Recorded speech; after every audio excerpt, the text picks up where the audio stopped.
يا ولي الحسنات يا رفيع الدرجات كفر عني ذنوبي يا رسول الله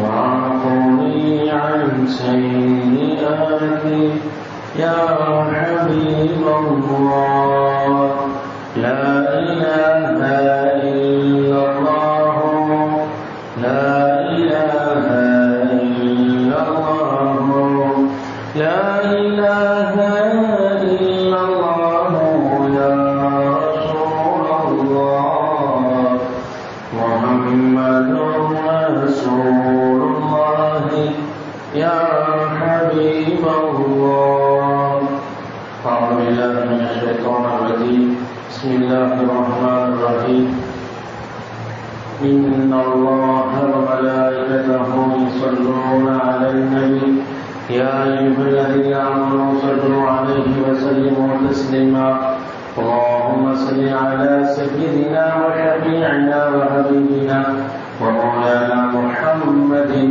وعلى آل سيدنا ونبينا ومولانا محمد وبارك وسلم عليه وصل على جميع الأنبياء والمرسلين وآل كل منهم وصحبهم أجمعين وما توفيقي إلا بالله لا حول ولا قوة إلا بالله العلي العظيم سبحانك لا علم لنا إلا ما علمتنا إنك أنت العليم الحكيم புனிதமான இந்த இடத்தில் நம்ம எல்லாம் உண்பதிடத்தில் நல்ல விஷயங்களை சொல்வதற்கும் அதை கேட்பதற்கும் வாய்ப்பளித்த எல்லாம் அல்லாஹ்வை போற்றி புகழ்ந்தவனாகவும் நபருமான முஹம்மது ரசூலுல்லாஹி ஸல்லல்லாஹு அலைஹி வஸல்லம் அவர்கள் மீதும் அவர்களின் அடிச்சுவடுகளை அடிபடாதபடியே பின்பற்றி நடந்த உத்தம சத்திய சஹாபாக்கள் தாபிஈன்கள் தபஅதாபிகள் அவுலியாக்கள் நாதாக்கள் ஃபுகஹாக்கள் குதுபுல் அக்தாபுகள் குறிப்பாக இங்கே கொடுத்திருக்கக்கூடிய இன்னும் வரவிருக்கக்கூடிய நம் அனைவர்கள் மீதும் அல்லாஹ்வுடைய சாந்தையும் சமாதானமும் என்றும் குறைவின்றி நீங்காமல் நடவட்டுமாக ஆமீன். பெரும்பு குறித்தவர்களே, அல்லாஹ் ஜல்ல ஷானஹு வ தஆலா தன்னுடைய வல்லமையை வெளிப்படுத்துவதற்காக இவ்வுலகிலே எண்ணற்ற அத்தாட்சிகளை அல்லாஹ் வைத்திருக்கிறார். அந்த அத்தாட்சிகளை புரிந்து அல்லாஹுடைய வல்லமையை அறிந்து கொள்வது ஒவ்வொரு மனிதர்கள் மீதும் கடமையாக இருக்கின்றது. அன்பு குறித்தவர்களே, குறிப்பாக சொல்ல போனால் மனிதன் வாழ்வதற்கு அல்லாஹ் தேர்ந்தெடுத்த இந்த பூமி, இதில் பல்வேறு அத்தாட்சிகள் இருக்கின்றது. அதிலும் குறிப்பாக இந்த பூமியில் பல்வேறு பருவ நிலைகள் அல்லாஹ் வைத்திருக்கின்றான். 12 மாதங்களும் ஒரே மாதிரி இருப்பதில்லை. பல்வேறு பருவ நிலைகள் மாறி மாறி வருவது இந்த மனிதன் வாழக்கூடிய இந்த பூமியில் அல்லாஹ் செலுத்தக்கூடிய அத்தாட்சிகளையும் அல்லாஹுடைய வல்லமைகளையும் இந்த பருவநிலை மாற்றத்தின் மூலமாக நாம் அறிந்து கொள்ள முடிகிறது. அன்பு குறித்தவர்களே, அல்லாஹ் ஜல்ல ஷானஹு வ தஆலா குர்ஆனிலே சொல்லுவான், வமின் ஆயாத்திஹில் லைலி வன்னஹார், இரவு பகல் அல்லாஹுடைய அத்தாட்சியில் நின்றும் இருக்கிறது என்று அல்லாஹ் சொல்கின்றான். இரவு பகல் இரண்டையும் அல்லாஹ் தன்னுடைய அத்தாட்சியாக அவனுடைய வல்லமையை நிரூபிக்கக்கூடிய ஒன்றாக அல்லாஹ் ஆக்கியிருக்கின்றான். கொஞ்சம் யோசித்து பாருங்களேன்.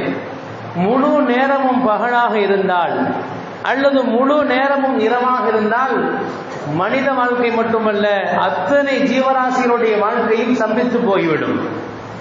இறைவன் பகலை உழைப்பதற்கும் இரவை ஓய்வெடுப்பதற்கும் என்று அல்லாஹ் படைத்திருக்கின்றான். முழுக்க முழுக்க பகலாக இருந்தால் அங்கு ஓய்வு என்பது சாத்தியமில்லாமல் போய்விடும்.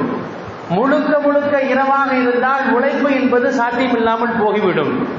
மனித வாழ்க்கையின் வாழ்வாதாரத்தின் எல்லா சூழலும் அமைவதற்காக வேண்டி அவனுடைய உடல் விஷயத்திலே அல்லாஹ் ஜல்ல ஷானஹு வ தஆலா ஆரோக்கியத்தை நல்குவதற்காக வேண்டி இரவையும் பகலையும் அவனுடைய அத்தாட்சி என்று அல்லாஹ் பறைசாற்றுகின்றான். அதே போன்றுதான் 12 மாதங்களும் ஒவ்வொரு மாதங்களும் ஒவ்வொரு பருவநிலை காலங்களை உடையது. சொல்ல போனால் கோடை காலம், குளிர்காலம், இலையுதிர்காலம், மழைக்காலம் என்று பருவகாலங்களை நாம் வகைப்படுத்துவோம். அல்லாஹ் ஜல்ல ஷானஹு வ தஆலாவுடைய வல்லமை, அவருடைய அத்தாட்சி, அதை பறைசாட்டும் விதம்தான் இந்த பருவநிலை காலங்கள். பருவநிலை மாற்றம் மட்டும் இந்த உலகில் இல்லை என்று சொன்னால் எந்த உயிரினமும் இந்த உலகில் உயிர் வாழ முடியாது. கொஞ்சம் யோசித்து பாருங்களேன். குளிர்காலம் மட்டுமே நிரந்தரமாக இறைவன் வைத்திருந்தால் இந்த உலகத்தில் உயிரினங்கள் வாழ்வது சாத்தியமற்று போய்விடும். அல்லது கோடை காலம் மட்டுமே இருந்தாலும் அப்படித்தான். எந்த ஒரு பருவநிலையும் ஒரே ஒரு பருவநிலையோடு இந்த உலகம் முடிவுறுவதில்லை. இந்த பூமியின் ஒரு பகுதியில் ஒரு நிலையை அல்லாஹ் வைத்த அல்லாஹ் மறுபகுதியில் வேற நிலையை அல்லாஹ் வைக்கின்றான். ஒரே நேரத்தில் உலகம் முழுக்க கோடை காலம் என்பது இல்லை, ஒரே நேரத்தில் உலகம் முழுக்க குளிர்காலம் என்பது இல்லை. பருவநிலை மாற்றங்கள் உலகத்திலே ஒவ்வொரு இடத்திலும் ஒவ்வொரு விதமாக அல்லாஹ் அமைத்திருப்பது இது அல்லாஹ்வுடைய அத்தாட்சியை வெளிப்படுத்துகின்றது.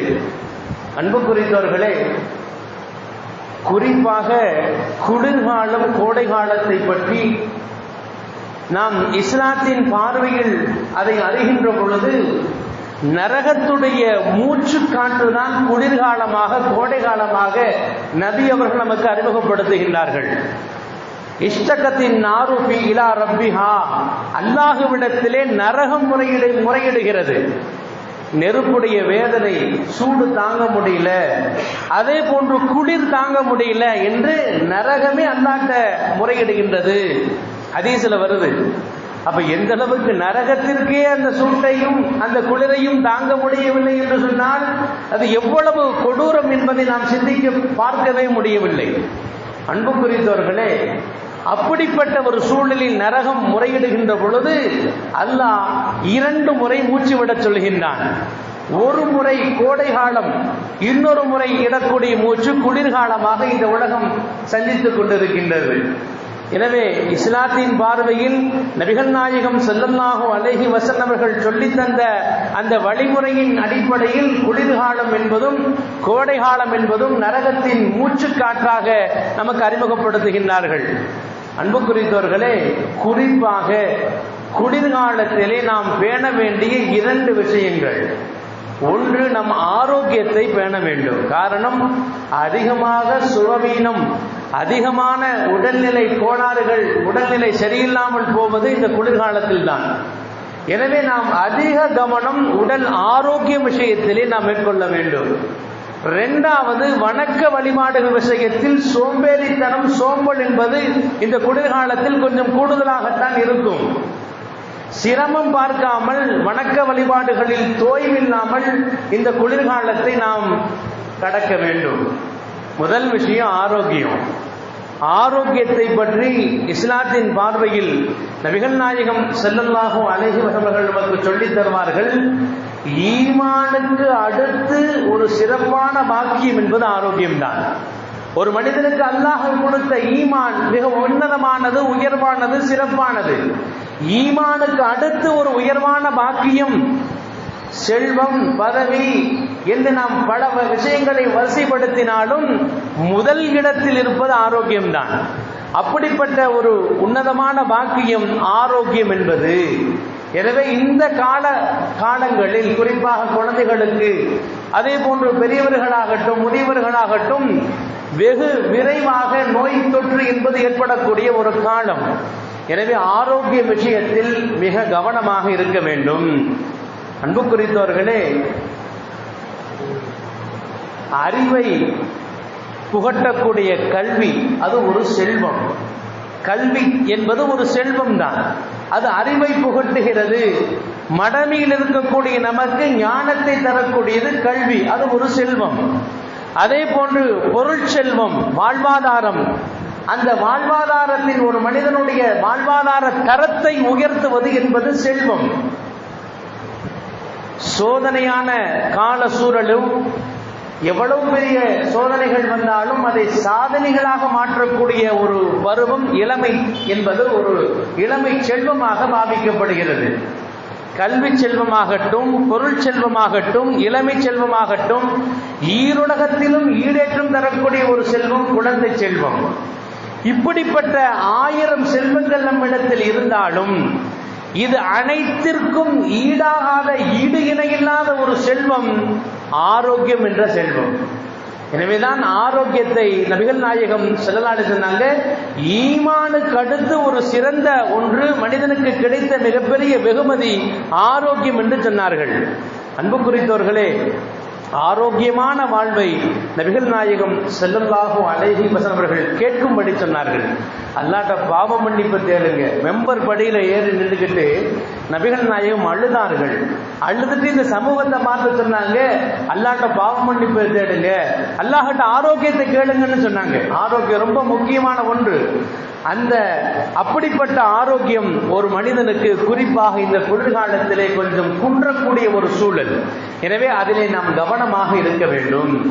சுவர் இருந்தால்தான் சித்திரம் வரைய முடியும் என்று சொல்வார்களே, அதுபோன்றுதான் ஆரோக்கியம் இருந்தால்தான் நம் அல்லாஹ்வை நின்று வணங்குவதாகட்டும், அவனை நெருங்கக்கூடிய வழிகளில் நம்மை ஈடுபடுத்துவதாகட்டும், ஆரோக்கியம் என்பது மிக முக்கியமான ஒன்று. அன்பு குறித்தவர்களே, செல்வம் நிறைய இருக்குது, கல்வி அறிவு எனக்கு இருக்குது, இளமை இருக்குது, குழந்தை செல்வம் எல்லாம் இருக்குது, ஆனால் ஆரோக்கியம் இல்லை என்று சொன்னால் கல்வி இருந்து பயனில்லை, செல்வம் இருந்து பயனில்லை, குழந்தைகள் இருந்து பயனில்லை, இளமை இருந்தும் பயனில்லை. ஆரோக்கியம் எல்லா செல்வங்களையும் விட ஒரு சிறந்த செல்வமாக இஸ்லாமுக்கு அறிமுகப்படுத்துகிறது. அன்பு குறித்தவர்களே, யூனுஸ் இப்னு உபைத் என்று சொல்லக்கூடிய ஒரு பெரியார் ரஹ்மத்துல்லாஹி அலைஹி, அவங்கள்ட்ட ஒரு மனிதர் ரொம்ப கவலையா வந்து சொல்றாரு, ரொம்ப கஷ்டமா இருக்கு வாழ்க்கை, ரொம்ப சிரமமா இருக்கேன், மறுமையில் இருக்கேன் அப்படின்னு கொஞ்சம் தன்னுடைய மனக்குமுறலை எடுத்து வைக்கிறார். யூனுஸ் இப்னு உபைத் ரஹ்மத்துல்லாஹி அலைஹி அவங்கள்ட்ட வந்து சொல்றார். யூனுஸ் இப்னு உபைத் ரஹ்மத்துல்லாஹி அலைஹி அந்த மனிதர்கிட்ட கேட்டாங்க, எப்பா ரொம்ப சிரமத்தில் இருக்கிறையா? ஆமாங்க. ரொம்ப கஷ்டம், வறுமையா? ஆமாங்க.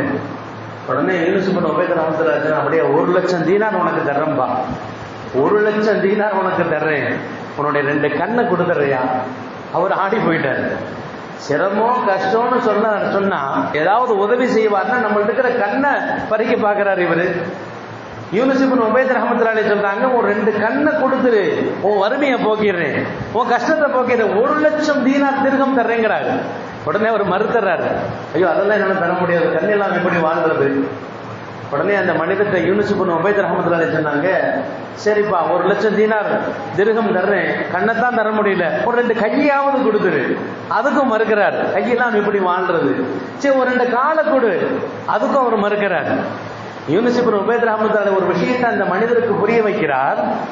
அல்லாஹ் பல லட்சம் மதிப்பிலான உபகாரங்களை, பல லட்சம் மதிப்பிலான பொருள்களை, உறுப்புகளை அல்லாஹ் நமக்கு கொடுத்திருக்கான். அது மதிப்பு தெரியாம உட்கார்ந்து இருக்கிறோம். கண்கள், உன்னுடைய கைகள், உன்னுடைய கரங்கள், இதுக்கெல்லாம் நான் பல லட்சத்தை கொடுக்கறேங்கிறேன், ஆனா தர மறுக்கிற நீ. காரணம், அது அல்லாஹ் உனக்கு எந்த விதமான ஒரு கூலி வாங்காமல், எந்த விதமான ஒரு பிரதிபலிப்பை எதிர்பார்க்காமல் அல்லாஹ் என்ன செஞ்சான், உனக்கு அந்த பொருள்களை கொடுக்கிறான். தன்னுடைய நம்முடைய உறுப்புகளை எல்லாம் நமக்கு கொடுத்திருக்கான். எதை விளக்குகிறார்கள்? ஆரோக்கியமான இந்த உடல் உறுப்புகள் உனக்கு கிடைத்த மிகப்பெரிய பாக்கியம். ஆரோக்கியமான கண், ஆரோக்கியமான கைகள், ஆரோக்கியமான கால்கள், முழுக்க முழுக்க உன் உடல் ஆரோக்கியமாக இருப்பது அது அல்லாஹ் உனக்கு கொடுத்த மிகப்பெரிய பாக்கியம். இதை வைத்துக் கொண்டு கஷ்டம் என்று நீ முறையிடுகிறாயே, இதை வைத்துக் கொண்டு எனக்கு சிரமமா இருக்குன்னு சொல்றையே, இது எவ்வளவு பெரிய பாக்கியம் உனக்கு கிடைத்திருக்கிறது என்பதாக அந்த மனிதருக்கு சுட்டி காமிப்பார்கள். அன்பு குறித்தவர்களே, ஆரோக்கியத்தை அல்லாஹ்விடத்திலே கேட்க வேண்டும். அல்லாஹ்கிட்ட ஆரோக்கியத்தை கேட்கணும். நபி அவர்கள் நிறைய ஹதீஸ்ல பார்க்க முடிகிறது, அல்லாஹ்கிட்ட ஆரோக்கியத்தை கேளுங்க, அது அல்லாஹ்வுக்கு ரொம்ப பிடிக்கும்.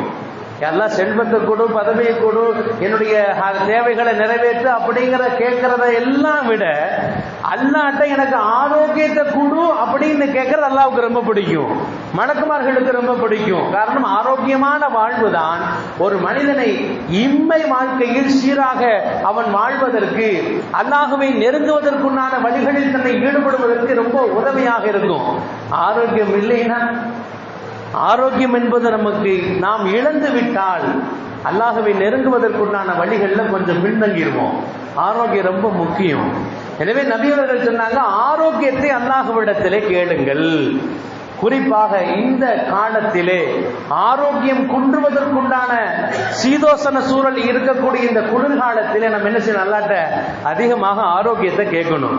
அன்பு குறித்தவர்களே, நபிட்ட ஜிப்ரீல் அலைஹிஸ்ஸலாம் அவர்கள் பேசிக்கொண்டிருக்கிறார்கள். பேசிக்கொண்டிருக்கின்ற பொழுது ஒரு சஹாபி போறாங்க, அபூ தருல் கிஃபாரி ரலியல்லாஹு அன்ஹு அவர்கள் கடந்து போறாங்க. ஜிப்ரீல் கேட்கிறாங்க, நபிட்ட கேட்கிறாங்க, யார் அபூ தருல் கிஃபாரியா போறாரு?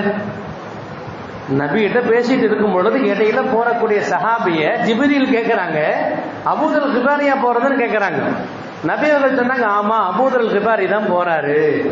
உடனே நபி கேட்டாங்க ஜிப்ரீல், ஜிப்ரீல் அவர் அபூ தருல் கிஃபாரின்னு உங்களுக்கு எப்படி தெரியும்?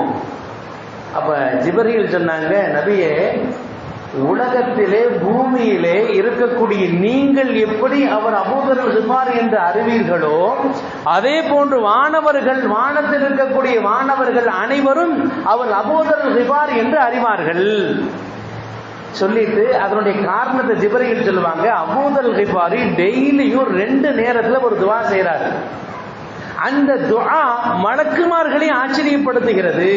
எனவேதான் மலக்குமார்கள் அனைவருமே அபூ தருல் கிஃபாரியை நீங்கள் அறிந்து வைத்திருப்பதை போல எல்லா மலக்குமார்களும் அறிந்து வைத்திருக்கிறார்கள்.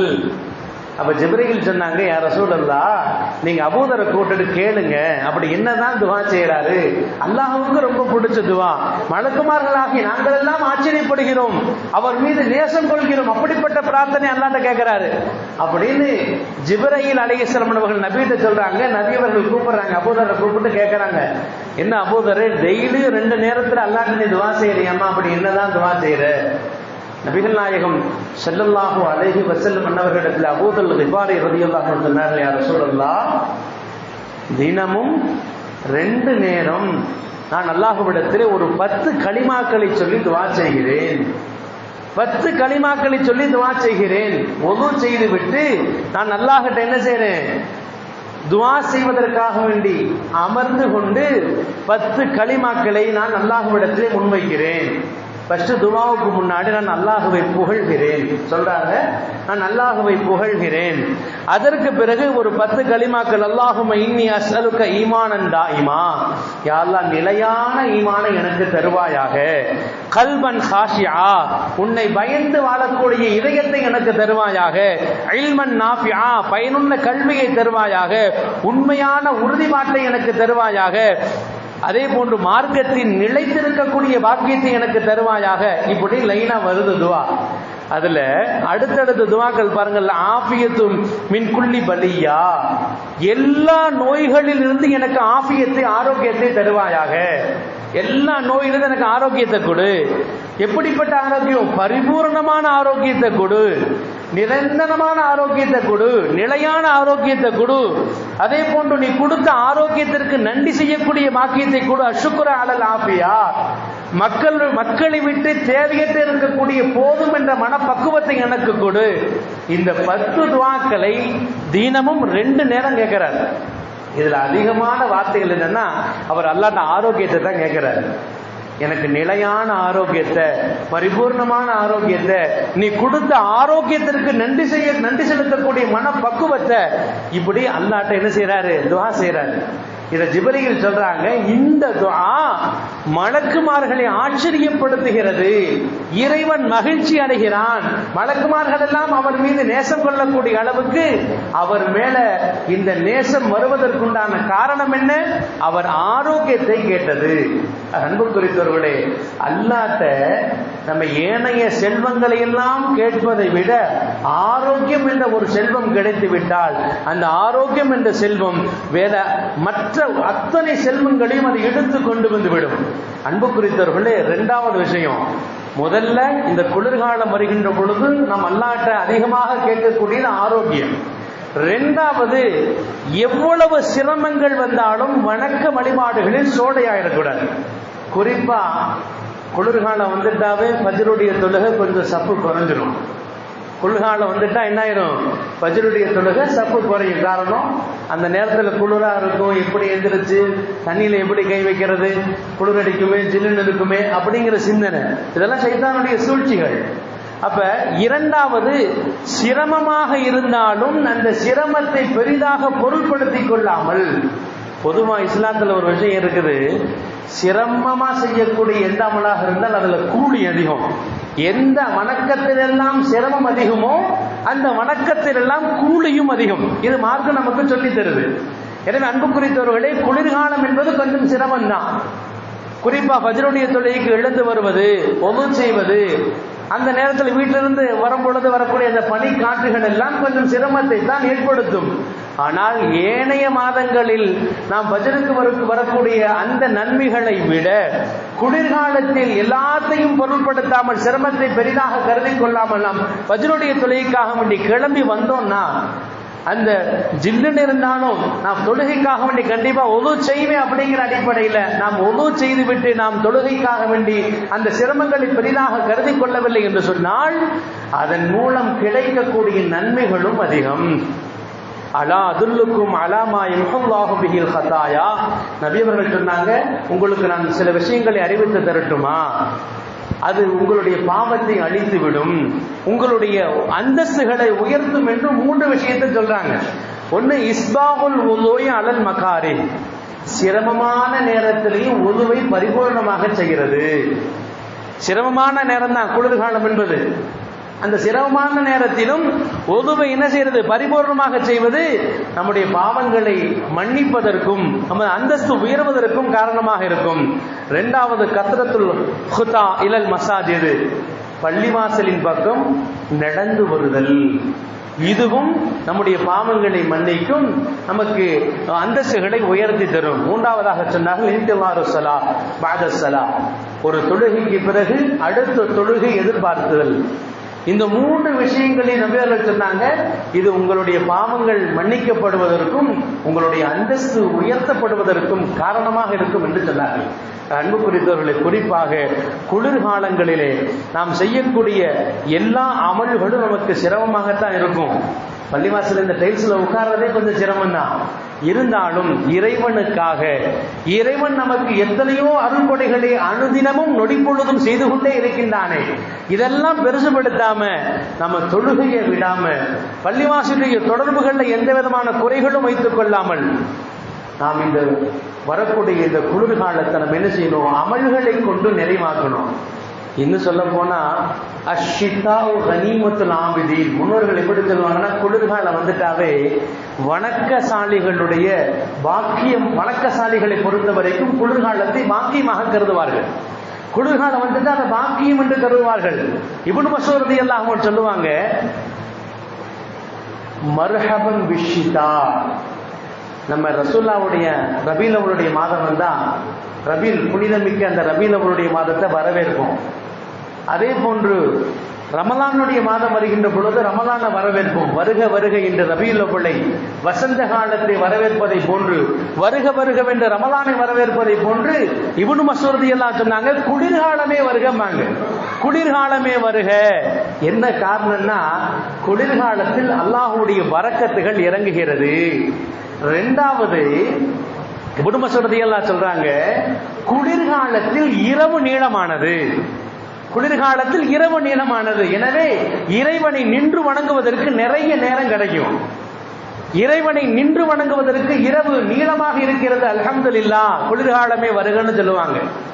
பகல் நேரம் என்பது குறைவு. குளிர்காலத்தை பொறுத்தவரைக்கும் பகல் கம்மி, இரவு அதிகம். இப்னு மஸ்ஊத் ரலியல்லாஹு சொன்னாங்க, பகல் என்பது நோன்பு வைப்பதற்கு ஏதுவான மாதம், குளிர்காலம் என்பது நோன்பு வைப்பதற்கு எந்த விதமான சிரமம் இருக்காது, பகல் கம்மி. சோர்வுகள் இருக்காது, அசதிகள் இருக்காது. எனவே குளிர்காலம் வந்தால் நாங்கள் மகிழ்ச்சி அடைவோம், குளிர்காலத்தை நாங்கள் வரவேற்கிறோம். காரணம், இரவிலே இறைவனை நின்று வணங்குவதற்கும் பகலிலே இறைவனுக்காக நோன்பு வைப்பதற்கும் ஒரு அருமையான மாதம் குளிர்காலம் என்பது என்று இப்னு மஸ்ஊத் ரலியல்லாஹு அன்ஹு வரவேற்பார்களாம். அன்பு குறித்தவர்களே, குளிர்காலம் ரெண்டு விஷயத்தை பேணணும். ஒன்னு ஆரோக்கியம், இரண்டாவது வணக்க வழிபாடுகளில் எந்த விதமான தோய்வு இல்லாமல் குளிர்காலத்தை நிறைய வணக்க வழிபாடுகள் செய்வதற்காக வேண்டி பயன்படுத்தக்கூடிய பாக்கியத்தை அல்லாஹ் உங்களுக்கு எனக்கும் தந்தருள் பாலிப்பானாக. வாஹிரு தஅவானா அல்ஹம்துலில்லாஹி ரப்பில் ஆலமீன்.